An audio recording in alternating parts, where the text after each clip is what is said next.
Vamos, mis hermanos, recordando aquí un poquitito, estamos viendo el tema general, el amor y la verdad en balance. Llevamos ya 3 prédicas o 3 enseñanzas. La primera fue titulada Amar en la verdad o Yo amo en la verdad, en donde reconocimos que amar en la verdad es reconocer que la verdad de Dios es nuestro único fundamento, o sea, Jesucristo, que la verdad de Dios es nuestro punto de referencia, y en este caso son las Escrituras, y hemos estado mencionando que desconocer las Escrituras es desconocer a Cristo. También que mi amar puede ser bueno o puede ser malo dependiendo de en qué está fundado. ¿Recuerdan, verdad? ¿En qué está fundado? ¿Cuál es el punto de referencia? ¿Sí? Entonces también vimos en este primer mensaje que mi amar, para que sea correcto o bíblico, siempre debe estar regulado, debe estar orientado por la verdad. Vimos también que la verdad tiene privilegios preciosos. Estar en la verdad o conocer la verdad nos permite participar del privilegio de la elección, porque esta mujer era una mujer elegida, ¿sí? Y también estar en la verdad o conocer la verdad, habíamos mencionado que tenemos el privilegio de contar con la presencia divina. El cristianismo no es el aprendizaje de ciertos conocimientos religiosos, es contar con la presencia de Dios, de Jesucristo, del Espíritu Santo en nuestra vida. Entonces la verdad tiene sus privilegios. Si Juan está siendo inducido por el Espíritu Santo para decirle a esta mujer, mira, no se trata de un problema de hospitalidad, se trata de un problema fundamental que tiene que ver con la verdad. Entonces, el estar en la verdad tiene sus privilegios. Entiendes que eres una persona elegida por Dios, que Dios te ha escogido, y eso es un privilegio bien precioso, ¿verdad? Sí, la hermana Cori le fue muy bien cuando me eligió a mí. ¿Sí? No está ella, ¿verdad? Podemos decir, fíjese bien, qué precioso contar con los privilegios de estar en la verdad o tener la verdad. Tenemos el privilegio de la elección divina, el privilegio de la presencia divina en nuestra vida y el privilegio de que la verdad tiene un sentido de permanencia. Dice, estará con vosotros para siempre. Hay cosas que terminan. Un muy buen matrimonio, ¿verdad?, que puede llevarse de manera preciosa, un día va a terminar porque Dios se va a llevar a uno o a los dos, ¿va? ¿Sí?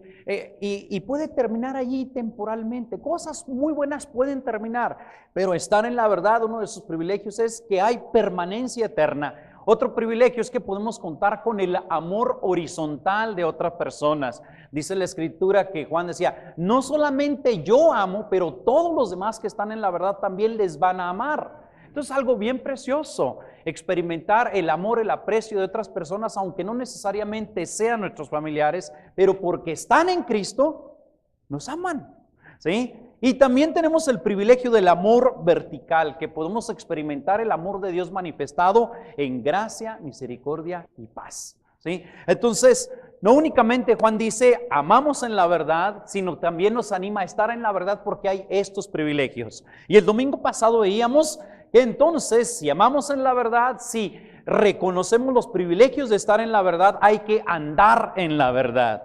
¿Y qué es andar? Viene de un verbo griego, ¿verdad?, que es peripateo, que dice todo el conjunto de actividades de la vida individual. Todo, andar es ese énfasis, esa forma de decir todo el conjunto de actividades de la vida individual. Uno no anda nada más el domingo en las cosas de Dios, ¿sí? Uno no anda nada más el día de culto en las cosas de Dios, sino el andar que está haciendo énfasis aquí en el verso 4, dice, andando en la verdad es todo el conjunto de actividades de la vida individual. ¿Cuántas actividades realiza usted en la semana? Dice la Escritura que todas deben estar permeadas por un andar, todo el conjunto. Andar en la verdad provocará gozo en otros hijos de Dios, porque dice Juan, mucho me gocé de oír, ¿verdad?, que tus hijos andan en la verdad. La triste realidad es que, pues dice que no todos sus hijos, decía que algunos andaban en la verdad. Algunos hijos de Dios a veces nos apartamos y no queremos andar en la verdad. Reconocer que andar en la verdad es un mandato de Dios, no es un mandato del pastor o un mandato del líder de jóvenes. Cuando un consejero de jóvenes le dice con la palabra de Dios algo a un joven, tiene que reconocer que es un mandamiento del Padre, que es una orden de Dios, Que nuestro conflicto como seres humanos muchas veces es con la autoridad. Nos cuesta trabajo obedecer y reconocer la autoridad de Dios o la autoridad que Dios ha delegado. Que es andar en la verdad. Mencionábamos el domingo pasado que obedeceré amando a mis hermanos. Dice, este es el amor, ¿verdad? Dice, este es el mandamiento, que nos amemos unos a otros. Y este es el amor, que andemos conforme a sus mandamientos. Y dijimos que andar en la verdad es la marca, es el distintivo de un cristiano normal. Andar en la verdad es el distintivo, es la marca de un cristiano normal. Ahora sí, vamos a leer 2 de Juan 7 al 11. Vamos a la cuarta enseñanza, 2 de Juan 7 al 11. Vamos a tener esa lectura. ¿Sí, mis hermanos? Ok, dice así la palabra de Dios. Nos ponemos de pie para leerlo, ¿sí? Voy a leerlo en la Biblia de las Américas, 2 de Juan 7 al 11. Y entonces oramos y entramos en el tema del día de hoy. 2 de Juan, es que es epístola, no es libro. Segunda epístola del apóstol San Juan, del 7 al 11. Dice, ¿ok? Juntos, porque muchos engañadores han salido al mundo que no confiesan que Jesucristo ha venido en carne. Ese es el engañador y el anticristo. Tened cuidado para que no perdáis lo que hemos logrado, sino que recibáis abundante recompensa. Todo el que se desvía y no permanece en la enseñanza de Cristo, no tiene a Dios. El que permanece en la enseñanza tiene tanto al Padre como al Hijo.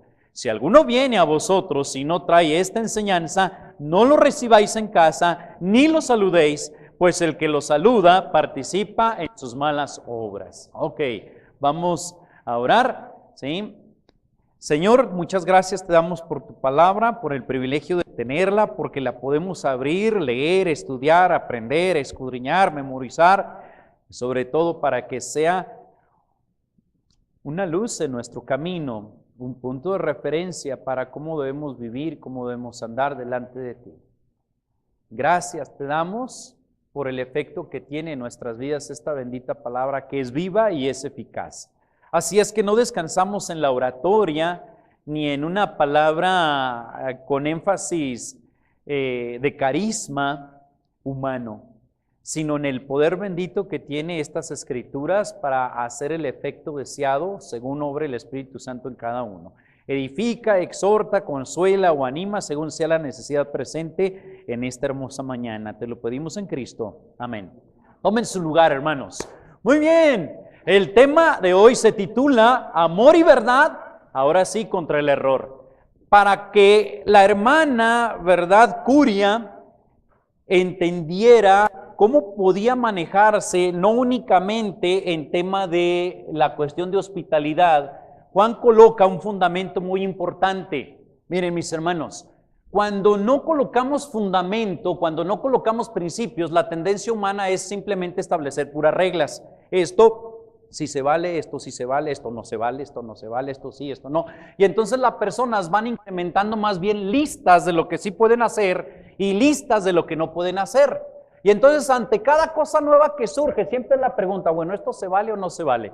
Es lo que estaba preguntando Curia, ¿verdad? La señora elegida. ¿Puedo hacer esto o no puedo hacer? ¿Debo dar hospitalidad? Iba a decir hospitalizar, no. ¿Puedo dar hospitalidad o no debo dar hospitalidad? Entonces, ella estaba tratando de que le dieran una lista para ver de qué manera podía ella manejarse. Juan no hace eso, le da un principio bíblico. ¿Por qué? Porque el principio permanece y el principio es útil para cualquier caso que se pueda presentar. Le hace ver que hay que amar en la verdad, le hace ver los privilegios de estar en la verdad y le hace ver que es importante andar en la verdad. Una vez que establece el fundamento, que establece el principio, permite que el principio, cualquier situación que venga, ya sea hospitalidad, ya sea entrevista, ya sea una confrontación, ya sea una circunstancia, sea manejado con el principio y no con la lista de referencia. ¿Se da cuenta usted qué importante es, por eso, manejar principios? Y ahora sí, Juan va a la parte práctica. Dice, ahora sí, ya que establecimos el fundamento teológico, vamos a ver cómo el amor y la verdad conjugados pueden enfrentar el error. ¿Sí? Como cristianos nos enfrentamos día con día a luchas con respecto a error. En nuestra vida secular, en nuestra vida cotidiana, aún podemos decir que en nuestro estado de salud nos encontramos con la guerra de tener una buena salud en contra de una enfermedad o una mala salud. Muy bien, fíjese, entre nosotros conocemos mucho que tenemos sistema inmunológico y que parte de este sistema inmunológico son ¿qué? ¿Qué es eso, mi querido hermano doctor? ¿Qué parece? Eso, muy bien. Bueno, es un glóbulo blanco y glóbulos rojos, ¿verdad? Los glóbulos blancos son los defensores del sistema inmunológico. Los glóbulos blancos tienen una función impresionante de atacar, ¿sí? Cuando hay un germen, una bacteria que entra a nuestro sistema y se lanzan al ataque para defendernos. De cuenta que un germen al invadir el cuerpo es un error dentro del sistema. Si no hubiese estos glóbulos blancos, pronto aquello sería invadido y entonces el cuerpo empezaría a pasarla muy, muy, muy mal. A mí como parte también de lo que vimos en la carrera, me encantó muchísimo esta área, cómo hay diferentes tipos de glóbulos blancos. Uno de los que me impresionaban mucho eran los famosos fagocitos. Sí, es un tipo de glóbulo blanco bien interesante, hermanos. O sea, es un glóbulo blanco que ve que entra una bacteria y este tipo de glóbulo blanco va y se enfrenta a la bacteria y la agarra y la engloba, así totalmente la cubre y la hace estallar. Y entonces mata la bacteria, pero también muere el glóbulo blanco. O sea, cuando hay presencia de pus en una herida, es una batalla de varios glóbulos blancos que han entregado su vida, por decir así, y que han hecho explotar esos microorganismos patógenos. Es algo bien impresionante. Estamos en una guerra, en una lucha y en una batalla constante con respecto al error en el ámbito teológico de pensamiento, pero también en el ámbito de nuestro andar, en nuestra vida cotidiana. Es muy fácil ser avasallados por microorganismos pecaminosos y que empiecen a alterar nuestra salud espiritual. Y si no tenemos verdad en nuestra vida, pues no vamos a tener recursos de glóbulos blancos. Pero si no andamos también en la verdad, no vamos a tener glóbulos blancos como recursos para manejarnos con éxito en nuestra vida espiritual. Entonces, ¿cómo se conjugan el amor y la verdad contra el error? Bueno, Juan nos menciona en primer lugar, ¿sí?, que tenemos que considerar la realidad del error. Número uno, la realidad del error. Hermanos, si andamos por esta vida pensando que no hay lío, que cualquier persona que diga algo de Dios está bien, aguas, ¿sí? Vamos a tener muchas complicaciones. Nos van a dar gato por liebre. Hay que establecer en primer lugar la realidad del error. Amor y la verdad contra el error. Fíjese bien, la realidad del error, el apóstol Juan aquí lo menciona en el verso 7. Dice, note, pues muchos engañadores han salido al mundo que no confiesan que Jesucristo ha venido en carne. Ese es el engañador y el anticristo. Una de las cosas primeras en relación a la realidad del error es que no vamos andando en la vida como cristianos simplemente batallando con algunas poquitas cosas. ¿Cuántos dice que hay de engañadores? ¿Poquitos? Que dice muchos engañadores. Cuando hablábamos, llevé una clase de microbiología avanzada. Y es impresionante cuando uno empieza a ver la cantidad de microorganismos patógenos que hay. Llega un momento en que a veces te da escalofrío, ya no quiero saber nada, porque casi cada cosa uno se puede volver como lavarse las manos casi cada minuto para no verse expuesto a una enfermedad o a un contagio. Hay bacterias tan impresionantes en su manera de actuar. Hay un libro bien bonito que les recomiendo por cultura general en cuanto a microbiología que se llama Cazadores de Microbios. Y es un libro que no necesariamente lo tiene que leer una persona que tenga un perfil bioquímico, microbiológico. No, es como una novela de cómo diferentes personas fueron aislando virus o bacterias que atacaban, cómo descubrieron, cómo personas estaban muriendo y por qué, ¿verdad? Que era el que causaba el problema. Bichos hay muchos, errores teológicos hay bastantes, mis hermanos. Y si el error teológico no es detectado, si el creyente no despierta a la realidad que hay mucho error teológico, pues va a tener muchos problemas, ¿sí? Es como aquel que dice, no, yo no creo en los microbios, voy a comer con las manos sucias, no me voy a lavar las manos después de ir al baño. Va a tener problemas, va a tener complicaciones. Entonces, la realidad del error, Juan primeramente está diciendo, su número, son muchos. Es triste ver a muchos perdidos por la ignorancia bíblica, pero es más terrible ver a muchos extraviados asumir, vivir y defender el error. El engaño en materia religiosa es impresionante, es grande, es mucho, es bastante. Uno no puede entender cómo hay personas que están tan ofuscados en sus errores respecto a Dios, que son capaces de ir a matar a otros hasta sacrificándose a sí mismo, como en el caso del Islam. Hace poco, no hace unos días, una persona fue, un tipo suicida, ¿verdad? Se estalla y mata a muchas personas pensando que eso es lo que Dios le está mandando. ¿Sobre qué base lo hace? Porque piensa que está adorando a Dios de esa manera. ¡Qué error tan terrible! Sí, qué espantoso. Y mis hermanos, a veces nosotros también andamos siendo suicidas en nuestra vida espiritual, en nuestro andar diario. ¿Por qué? Que o no conocemos la verdad o no estamos andando en la verdad, ¿sí? Entonces, su número, muchos. El engaño en materia religiosa es impresionante, es grande. El abuso de personas en el nombre de la religión es inmensamente grande, es terrible, es una realidad grande. Pero también, no únicamente Juan menciona la realidad del error en relación a su número, que es bastante, y que por eso se hace necesario conocer la verdad. Porque si nos ponemos, hermanos, a revisar, vamos a estudiar todas las filosofías equivocadas, o vamos a estudiar todas las religiones equivocadas, o vamos a estudiar todos los cultos falsos, ahí nos hallan. No ahí. Oye, hermano, ¿qué creen los Rosacruces? Oye, hermano, ¿qué creen los masones? Oye, hermano, ¿y qué creen los testigos de Jehová? Oye, hermano, ¿y qué creen los...? Y si pues pudiésemos hacer un estudio de cada culto, hermanos, ahí nos hallan. Por eso, como Dios es tan atinado, tan impresionante, dice, no tienes que estudiar el error, estudia la verdad y vive la verdad. Dos cosas, ¿sí?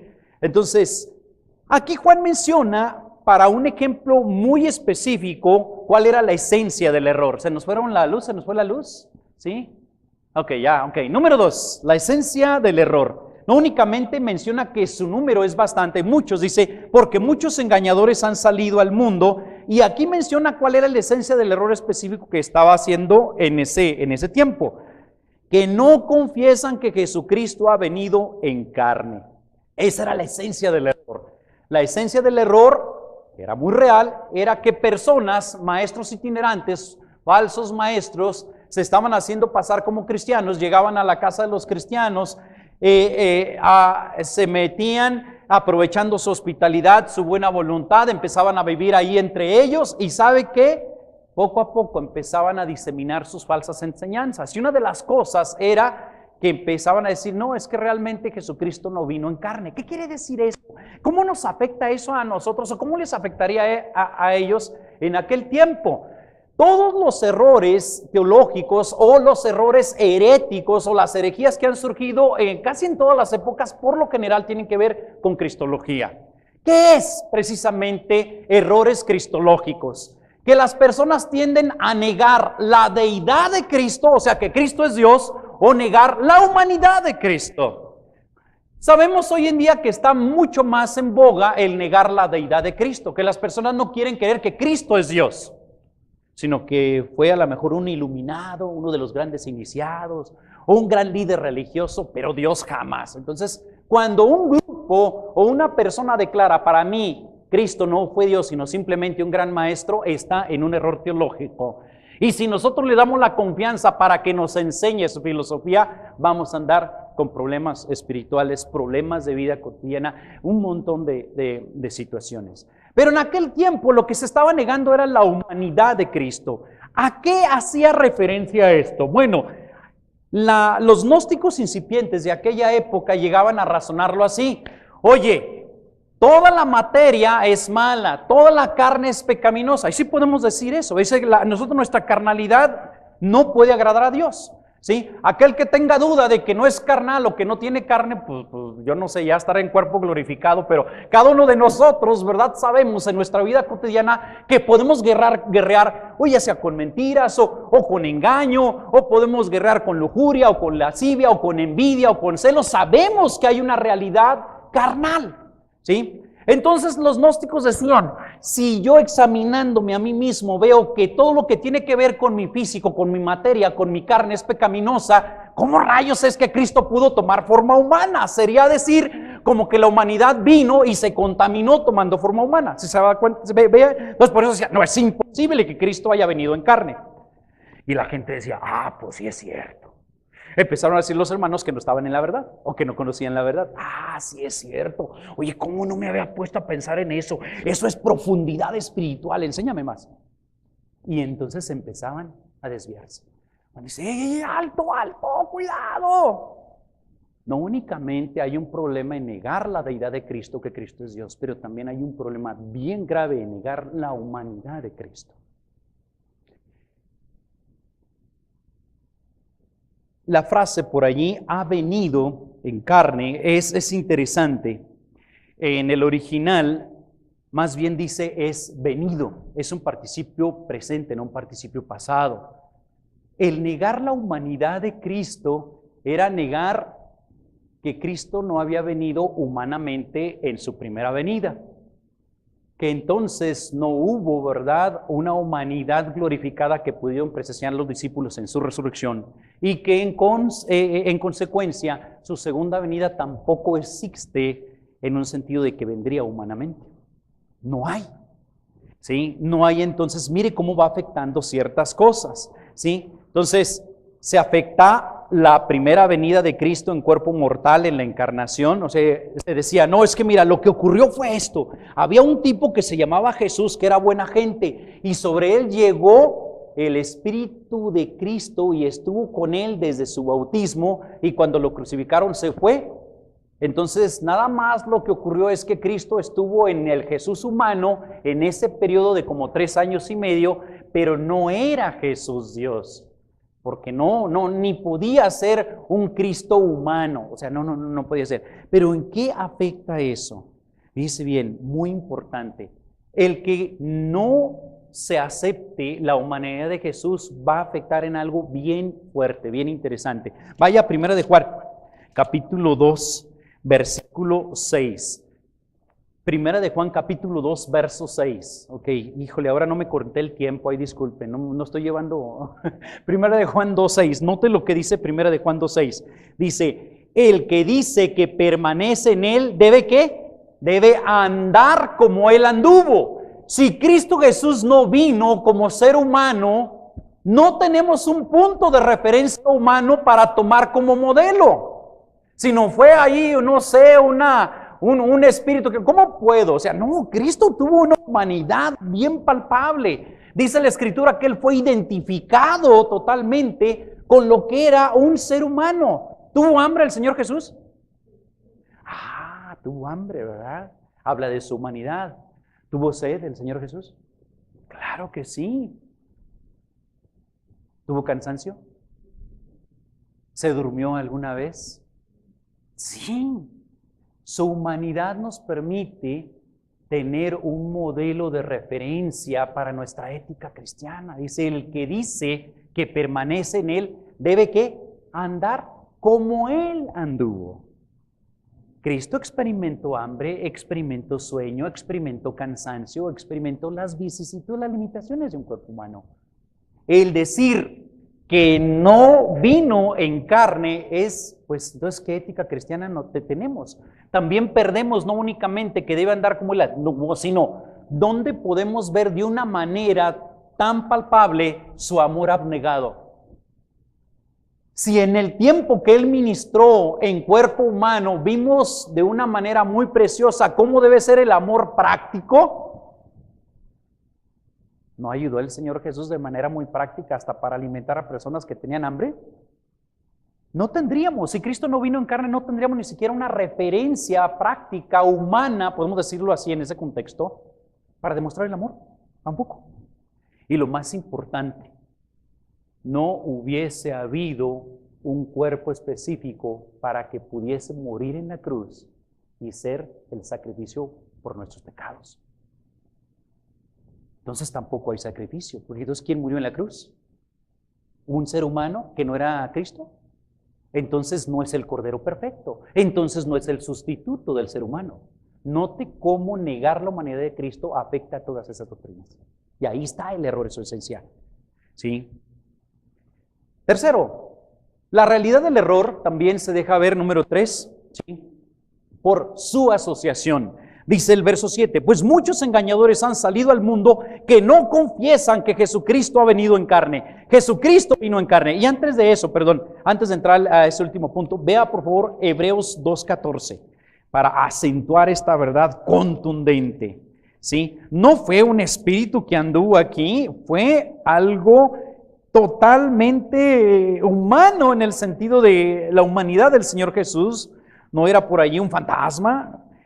Mire lo que dice Hebreos 2:14, márquenlo en su Biblia, que afirma la humanidad del Señor Jesús. Dice el verso 14, ¿está conmigo Hebreos 2:14? Dice, así que por cuanto los hijos participan de carne y sangre, Él igualmente participó también ¿de qué? De lo mismo. Ahí está, ¿sí? Dice, para anular mediante la muerte, por eso participó lo mismo, el poder de aquel que tenía el poder de la muerte, es decir, del diablo. Continuamos, dice, y librar a los que por el temor a la muerte estaban sujetos a esclavitud durante toda la vida, porque ciertamente no ayuda a los ángeles, sino que ayuda a la descendencia de Abraham. Por tanto, tenía que ser hecho semejante a sus hermanos en todo, a fin de que llegara a ser, ¿qué? Misericordioso. ¿Cómo podía tener misericordia si no tuvo cuerpo humano? Fiel. ¿Cómo podía ser fiel como sumo sacerdote si no tuvo cuerpo humano? Y dice, y para hacer propiciación por los pecados del pueblo. ¿Cómo podía apagar o aplacar la ira de Dios si no iba a haber una víctima física que estuviera lista para ser sacrificada? Imposible, tenía que haber cuerpo humano. 18, por cuanto Él mismo fue tentado en el sufrimiento, es poderoso para socorrer a los que son tentados. Jesucristo experimentó el ataque del diablo en su carne. ¿No dice la Escritura que después de 40 días que había estado sin probar alimento, tuvo hambre y el enemigo aprovechó esa debilidad física para tentarle? Mis hermanos, cuando tenemos vulnerabilidad física, el enemigo es muy fácil que nos ataque. A veces uno tiene que tener cuidado cuando se agarra muy fuerte con las dietas, lo digo con mucho respeto. Porque a veces hay dietas que no están bien hechas, que pueden desbalancear tanto el equilibrio químico del cuerpo y el diablo va a aprovechar también debilidades físicas. ¿No se dice que una persona no debe de tomar decisiones cuando está en ciertos estados de debilidad física? Una persona no es prudente, ¿verdad?, que haga su testamento cuando ya está acá a punto de morir. Fírmele, va para que... No está en orden. El enemigo es muy astuto y supo también aprovechar la debilidad humana de Cristo en el sentido de tener hambre y quiso tentarlo y quiso aprovecharse de ello. Coma bien. No quiero decir, no estoy alabando la gula, pero sí me refiero que sí puede haber. Por eso cuando una persona dice, yo voy a ayunar para tener un tiempo de estar más cercano al Señor, sí, hágalo. Eso es algo bueno, eso es algo útil, pero no utilice su tiempo de ayuno para hacer otra cosa, sino aprovéchelo para leer la palabra y orar, si va a hacer un ayuno. ¿Sí? Correcto. Pero continuamos. 3. Entonces, la asociación, dice la Escritura en el verso 7, ese es el engañador y el anticristo. Note, la realidad del error nos lleva no únicamente a reconocer que hay muchos engañadores, a entender la esencia del error en aquella época que negaba la humanidad de Cristo, pero en tercer lugar, que Juan no lo reduce a decir, ¿saben qué? Tranquilos, simplemente piensan diferente que nosotros. No está diciendo eso Juan, no lo reduce de esa manera, dice, el que está en este error está asociado con el engaño y con el anticristo. Oiga, eso no es ningún buen cumplido, ¿verdad? Eso no es ser así algo de tolerante con lo que se maneja hoy en día. No.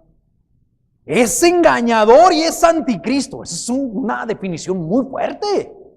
Parece ser altamente grosera. Es una lluvia de ácido. Porque imagínense, aquella mujer, doña Curia, hermana, ¿verdad? Pues, aguas, hermana, no es un asunto. No, esas son personas que piensan un poquito diferente de nosotros. No hay lío. No, sí, eso. Juan los asocia sin ambaje, sin rodeo, sin cortapisa, ¿verdad? Dice, engañador y anticristo. Ay, caray. Anticristo, entendemos que tiene un significado, el que se opone a Cristo, encarnación de la maldad, y anticristos en plural, los que se oponen a Cristo, falsos maestros. Cuando se habla del espíritu del anticristo, se está haciendo referencia a fuerzas demoníacas que pueden estar detrás de enseñanzas y actividades anticristianas. Cuando se habla del espíritu del anticristo, se habla de esa asociación con el gran anticristo venidero. Cuando se habla del espíritu de anticristo, es que hay muchos anticristos presentes y activos en el tiempo, a lo largo de la historia de la iglesia, y que hay que tener cuidado. Juan está diciendo, mire hermanos, esto no se trata de que a veces hay posturas con ciertas diferencias entre los cristianos. Aquí se trata de aguas. Esta situación está asociada con el espíritu del anticristo. Tercero, entonces, ¿cuál es? Vamos al siguiente punto. Número 2. Ya que Juan ha establecido la realidad del error, pasa al siguiente punto en el verso 8. El peligro del error. ¿Cuál es el peligro del error? La pérdida de la recompensa, porque dice el verso 8, tened cuidado. Note que Juan no está diciendo, no se afanen, no, está diciendo sí, tengan cuidado, ¿sí? Tened cuidado para que no perdáis, dice, lo que hemos logrado, sino que recibáis abundante recompensa. Hay una cadena, dos cadenas de versiones que mencionan este pasaje con dos sentidos. Uno dice, tengan cuidado de que no pierdan ustedes que han trabajado lo que han logrado, ¿sí? Y otras versiones como la Biblia de las Américas sostiene que no pierdan lo que hemos trabajado. En un sentido es perder recompensa. Hay versiones, manuscritos que traen el énfasis en que lo que ustedes han hecho, y hay manuscritos que dicen lo que nosotros hemos hecho en ustedes. En este caso, la obra de Dios que hace un maestro en influenciar la vida de una persona para establecer fundamento y que pueda crecer, pues se puede ir al traste, hermano, cuando empiece a escuchar doctrinas equivocadas. ¿Sí?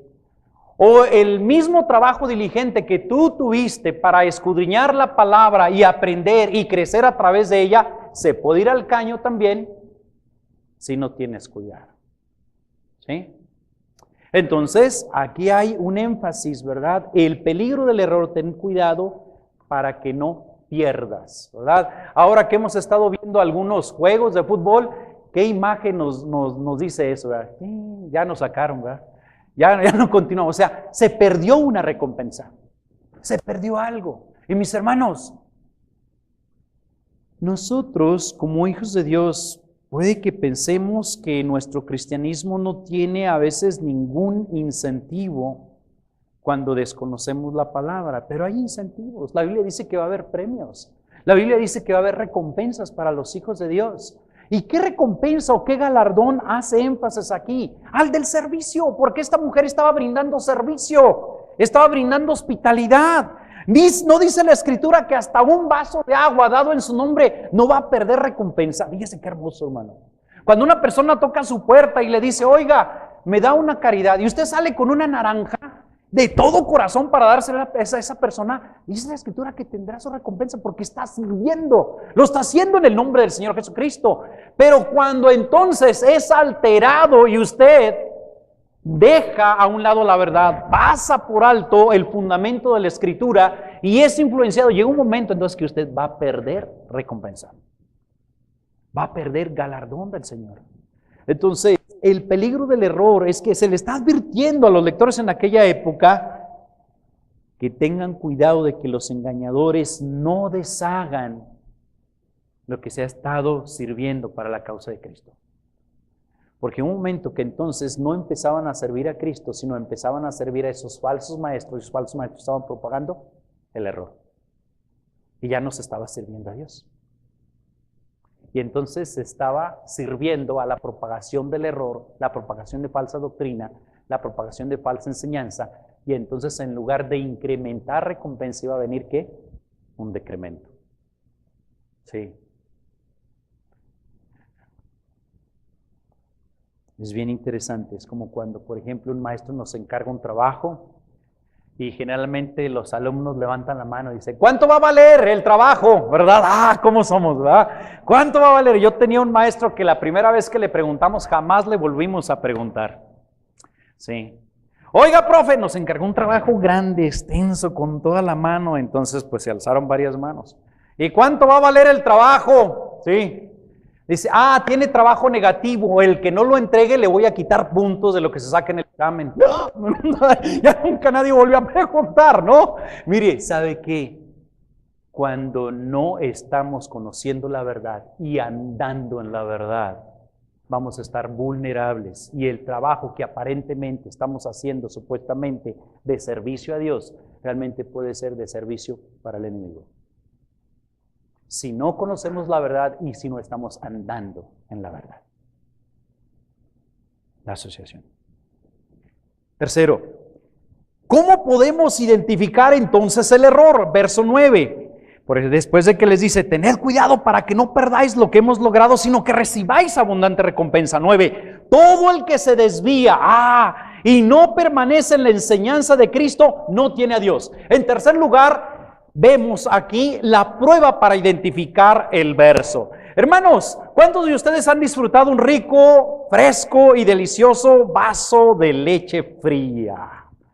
Con un pedazo de pastel, como mi hermano Armando le encanta. No sé, a mí me encanta la leche. Ya no lo puedo consumir como cuando era un becerro de 18 años. ¿Sí? Ya no puedo consumir en grandes cantidades. Ya creo que no tengo tanta lactasa intestinal, o sea, la enzima que degrada la lactosa, que es el azúcar de la leche, ya voy para allá otra vez, hermano, ya cállate. Dice Armando, ya está. Pero ¿sabe qué? La leche es un alimento impresionante, hermanos. La leche es un alimento bien precioso. Una de las cosas que a mí me gustó mucho de mi carrera fue precisamente cómo guerrear, porque hay una guerra entre los productores de leche que ordeñan sus vacas y agarran esa leche bronca o esa leche cruda para llevarlo, por ejemplo, a las grandes plantas industrializadoras de leche como Lala, como San Marcos, ¿sí? Y hay siempre una guerra entre los que reciben esa leche y los que van a vender esa leche. ¿Por qué? Pues por la avaricia, por la economía, por la tranza, por el engaño, por el espíritu de anticristo.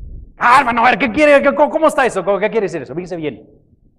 El que es productor de leche a lo mejor dice, caray, aún las vacas tienen sus temporadas y producen más leche en cierta época que en otra, ¿sí? Pues, por ejemplo, también la alimentación influye. Un hermano en Palestina dice, yo con mis vaquitas ordeño y me da nada más como 5 o 6 litros de leche bronca. Pero yo no sé cómo le hacen los diantres menonas que pueden sacar hasta de 18 a 20 litros de leche de una vaca. ¡Wow! ¿Qué les dan? ¿Qué comen? Entonces empieza ahí yo quiero que mis vacas produzcan más leche, vendo la leche, saco más dinero, pero nada más dando 6 litritos. ¿Cómo le puedo hacer para que cuando yo la lleve o para que tenga más leche? Y si no le da naturalmente la vaca los 20 litros que usted está deseando, va a tener el deseo de hacer una tranza así, pues le voy a echar 1 litro de agua o 2 litros de agua. En lugar de que sean 6 ya van a ser 10 y voy y vendo 10 litros de leche a la planta. Y el que va a comprar esa leche para industrializarla, para pasteurizarla, para trabajarla, si no sabe detectar o hacer prueba, como dice aquí en el verso 9, se lo van a llevar, porque va a entrar materia prima no adecuada para el proceso. Y entonces, ¿cómo se detectará una leche que le echaron agua? Eso, estudio ingeniería bioquímica en alimentos. ¿Cómo se puede dar por ejemplo, se me olvidó meter, dice el productor de leche, se me olvidó meter la leche bronca al refri, ya se medio agrió? ¿Qué hago? No puedo perder 6 litros de leche, no puedo perder 15 si ya fuera una vaca, pero si son 100 vacas, estamos hablando ya de 600 litros, no puedo tirar 600 litros, ¿qué hago? Ya se echó a perder, se hizo agria, no me van a comprar. Bicarbonato para quitarle lo ácido. y le echa un puño de bicarbonato para que entonces ya la leche no sepa ácida o no sepa agria. Y va y la lleva al lugar. ¡Ah! Aquí está, mire, bien, pruébela. Ni siquiera sabe poquito agua. Y si el tipo que está ahí en recepción del producto no sabe aplicar pruebas para detectar si esta leche está buena o está mala, le van a vender basura. Y si el creyente no conoce la verdad y no anda en la verdad, le van a meter basura a su sistema. A mí me encantó mucho la lactología por eso. ¡Ay! Si recibo leche, ¿cómo puedo detectar que le echaron agua? ¿Cómo puedo hacer si le pusieron bicarbonato? Ya no se ve que está ácida. ¿Cómo puedo, o sea, y qué tal si, peor aún, que las vacas estaban enfermas y que me están vendiendo una leche que trae microorganismos que después van a producir mastitis, enfermedad en la población?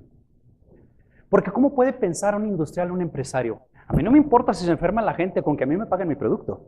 Fíjese bien, ¿cómo puede tener la persona sin Dios aún esa conciencia ética? Cero. El mundo se ha esforzado y es una guerra tremenda siempre, que no te vendan cosas equivocadas. Me dice el hermano Benito, yo tengo muchas veces que rechazar porque me dicen, ándele don Benito, hermano Benito, dice, háganos barbacoa, y se me trae un animal enfermo. Ándale, que al cabo el fuego purifica todo. Pero a esas cosas se enfrenta uno en la vida diaria. Y mire cómo tiene todo un fundamento. Me acuerdo que yo me metí tanto en cómo hacer esas pruebas para detectar si le habían echado agua, si le habían echado bicarbonato, si traía una bacteria ahí peligrosa. A mí me fascinó aquello.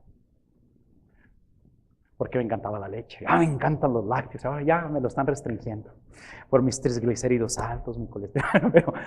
Pero eso es impresionante. Que hay pruebas que se hacen para que no te vendan una leche así. Y mira, hermano, cómo el Señor es también tan precioso que dice en el verso 9, hermana, aquí está la forma, aquí está la prueba para identificar el error. El que se desvía y no permanece en la enseñanza de Cristo, no tiene a Dios. Es una prueba. Le está diciendo, esta es la manera de identificar el error. ¿Sí? El que se desvía y no permanece en la enseñanza de Cristo, no tiene a Dios. Todo aquel que supuestamente grita una profesión de cristianismo sin permanecer en la doctrina de Cristo, y permanecer en la doctrina de Cristo son dos cosas, hermanos, son dos cosas. Conocer la verdad y andar en la verdad. No podemos divorciarlas, hermanos. Si nada más conocemos la verdad, ¿sí?, pero no practicamos la verdad, vamos a fracasar. ¿Por qué? Es como si a mí me hubieran enseñado en el libro, mira, para lo que es detectar una leche que la mezclaron con agua, para hacerle más tienes que estudiar el índice de refracción o hacer una prueba de turbidimetría o de turbidez de la leche. Ájale.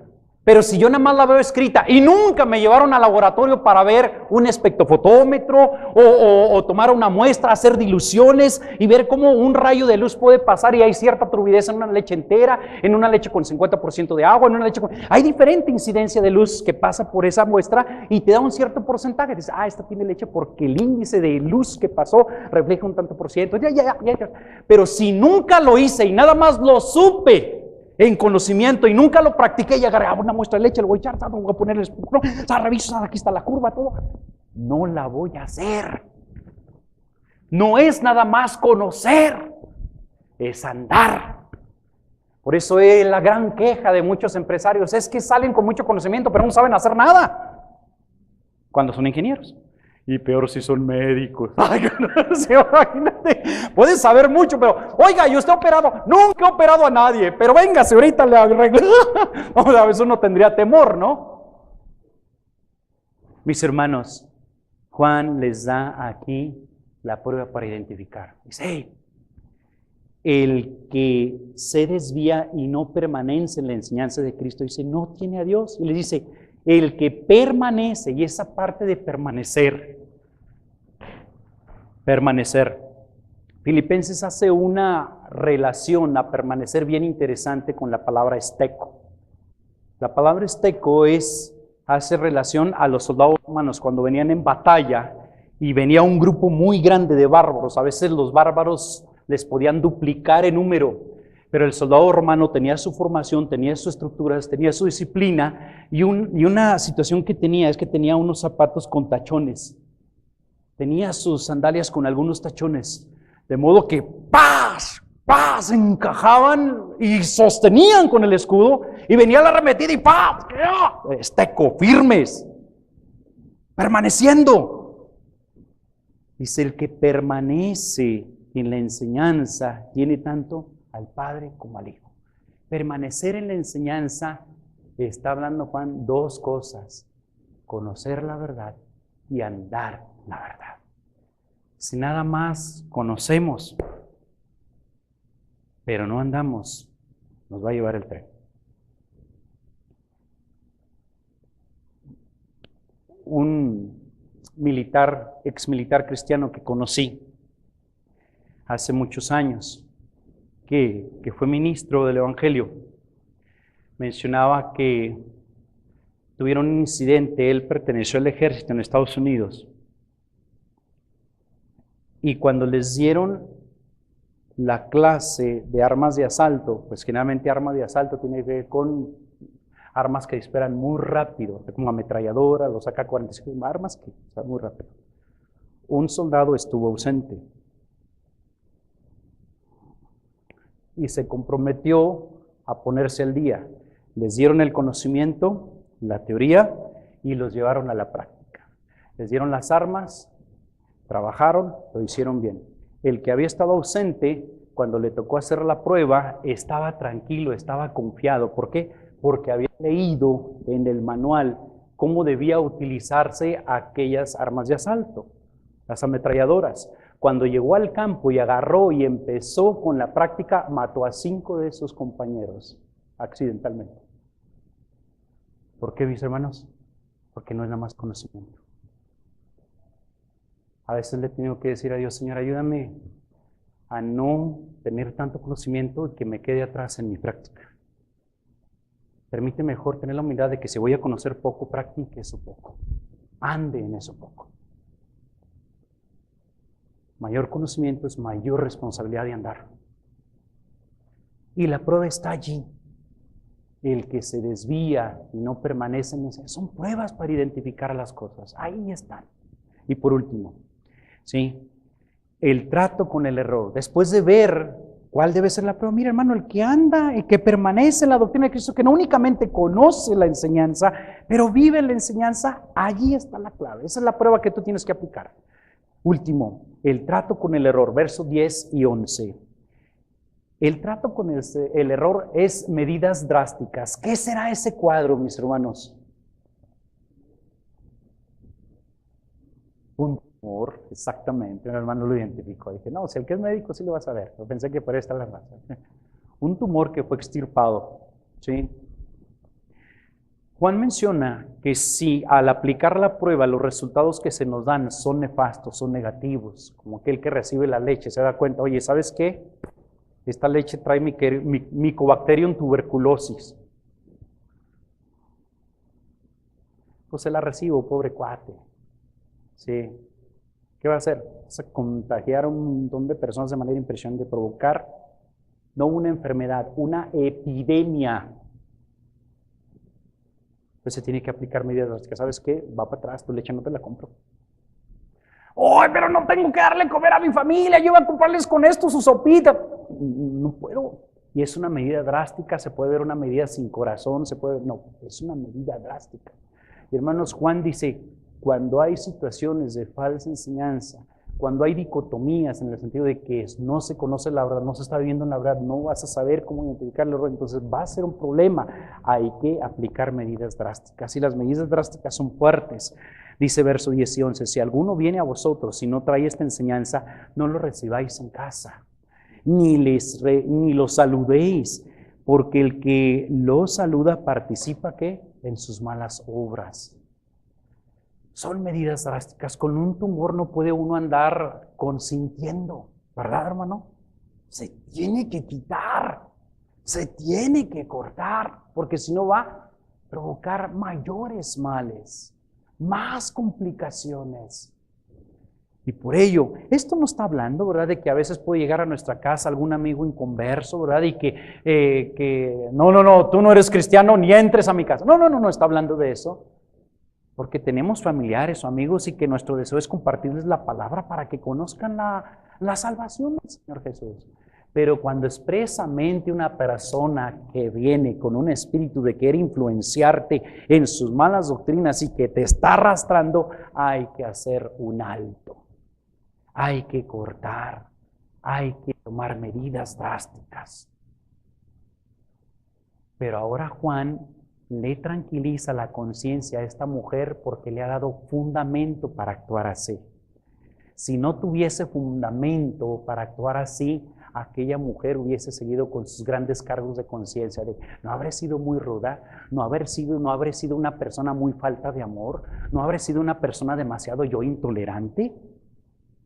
No, había un fundamento. El principio te permite tener paz aun cuando decir no puede ser desagradable o incómodo para cualquier otra persona. Pero ¿cómo podemos llegar entonces a tratar con el error? Dos cosas son fundamentales, hermanos: conocer la verdad y andar en la verdad. Ese es el medio para cualquier situación. Si no conocemos, vamos a batallar mucho. Si conocemos pero no andamos, también vamos a batallar.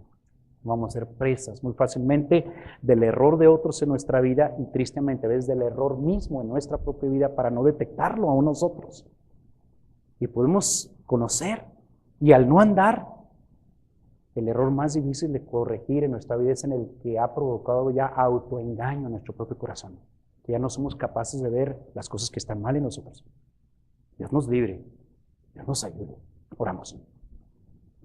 Bendito Padre, te agradecemos por este tiempo en el cual hemos revisado de tu palabra. Señor, sabemos que cómo somos vulnerables si nos alejamos de la verdad o si no andamos en la verdad. Padre, podemos estar inclusive tolerando no únicamente cosas en nuestra vida de forma equivocada, pero hasta enseñanzas equivocadas que el mundo nos ha influenciado de tal manera que las creemos y las vivimos y hasta podemos estarlas defendiendo, Señor. Líbranos del mal, como dice ahí el Padre nuestro, Señor. Líbranos conforme tú estás instruyendo aquí en tu palabra. Que conozcamos la verdad, que conozcamos nuestras Biblias, que conozcamos la doctrina, pero que también, Señor, nos concedas con la ayuda de tu Espíritu Santo el vivir en la verdad. El amar en la verdad, por eso está íntimamente relacionado. Ayúdanos, dirígenos, te lo pedimos en Cristo Jesús. Amén.